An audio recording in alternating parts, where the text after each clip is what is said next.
வெண்பருத்தி நூலெடுத்து வாய் வெடிச்ச பூவெடுத்து நான் அணிஞ்சிட தொடுத்து வச்ச நடினமான மாலை இது.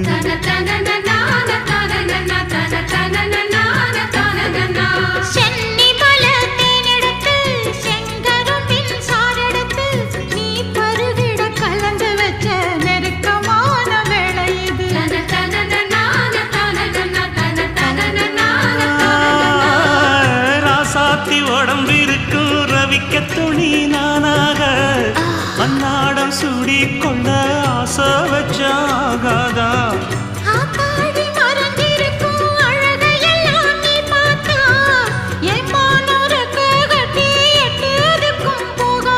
அடிச்சீனி சக்கரையே எட்டி நீயும் நிக்கிறியே நான் ஏங்கி ஏங்கி பார்க்கிறப்போ ராமி